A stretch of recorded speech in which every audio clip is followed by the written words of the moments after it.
আসসালামু আলাইকুম এভরিওয়ান। সকাল সকাল আমার মেয়েটা ঘুম থেকে উঠে গেছে, আমার সাথে খেলতেছিল।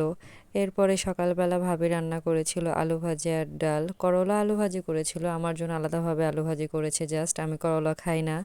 এরপরে আমার মেয়েকে রেডি করে দিচ্ছিলাম। আজকে আমরা বগুড়া যাব, আমাদের বাসা শিবগঞ্জ, বগুড়া যাব আজকে আমার মাকে চোখের ডাক্তার দেখাইতে, মিশনে মানে খ্রিস্টান হাসপাতাল যেটা পরিচিত বগুড়াতে, ওখানে যাব। তো আমার মেয়ে রেডি। এরপরে আমরা গাড়িতে উঠে গেলাম, গাড়িতে লোক হচ্ছিল না। এরপরে কিছুক্ষণ ওয়েট করার পরে গাড়িটা ছেড়ে দিল। আমার মেয়ে তো বাতাসে চোখে খুলতে পারতেছিল না, প্রচুর জোরে গাড়িটা আনতেছিল। এরপরে মার কোলে দিলাম যেন সে ভালোভাবে সব কিছু এক্সপ্লোর করতে পারে। আর আমাদের শিবগঞ্জে অবস্থিত মহাস্থানগড়, ভাসুবিহার মানে ঐতিহ্যবাহী সব জায়গাগুলো আমাদের বগুড়াতেই। পরে দত্তবাড়ি নেমে আমরা আবার মিশনের উদ্দেশ্যে চলে যাচ্ছি, মানে হাসপাতালে যেটা। গিয়ে আমি প্রথমবার গিয়েছিলাম, এত পরিবেশটা সুন্দর আর চারদিকে এত শান্ত আর সব এত ক্লিন, আমার মনটাই ভালো হয়ে গেছে। আমি প্রথমবার গিয়েছি। যাওয়ার পর আমার মেয়ের জন্য চিপস আর বনরুটি কিনলাম, আমার মেয়েগুলো খাবে। বাইরে যাওয়ার পর তোর ক্ষুধা লাগছে। এরপরে আমরা বাইবেল পড়তেছিলাম, আমার দুইটা ফ্রেন্ড আসছিল, ওগুলো দেখতেছিলাম আসলে খ্রিস্টানদের সব কিছু। তারপর ওকে বললাম আচ্ছা চার্চে যাব, যে আসলে ওটা কেমন হয়।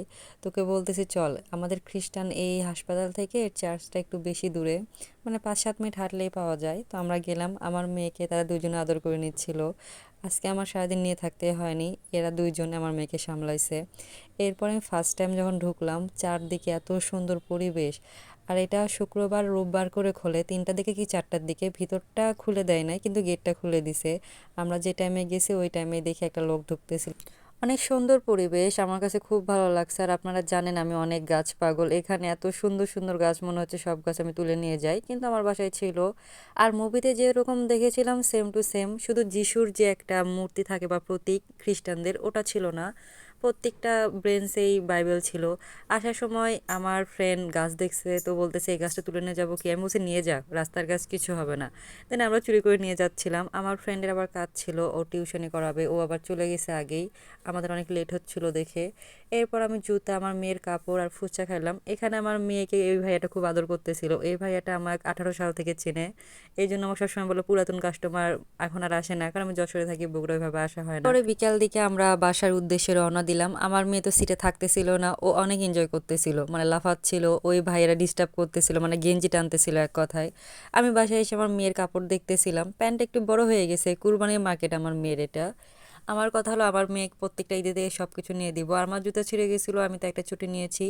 আর এসেই দেখি আপনার ভাই আমাকে ভিডিও পাঠাইছে, আজকে আমার শখের একটা জিনিস কিনে দিছে। মানে আমার অনেক বছরের শখ ছিল এটা, বিয়ের পর পরে আমার ইচ্ছা ছিল নতুন বাসায় যাওয়ার পর এগুলো আমি করব একটু একটু করে। আমি ভাবি না এত আর্লি হয়ে যাবে, কারণ আমাদের যে বেতন বা আমাদের যে চলাফেরা, আমার মনে হয়েছিল না যে কখন আমরা এগুলো কিনতে পারবো। যাই হোক, থ্যাংক ইউ। তাল শাঁস তো আমার খুব ফেভারিট, এসে দেখি ভাইয়া কালকে রাতে নিয়ে এসেছিল, কাটা হয় নাই, আমার ভাতিজা খেয়েছে। এরপরে সন্ধ্যার দিকে মেয়েকে নুডলস রান্না করে দিলাম, আমার মেয়ে একটু নুডলস সিদ্ধ খাইলো, এখানে জাস্ট ম্যাজিক মশলা একটু অয়েল দেওয়া। এরপর আমার মেয়েকে ঘুমিয়ে দিলাম। আজকের মধ্যে এতটুকুই, টাটা বাই বাই।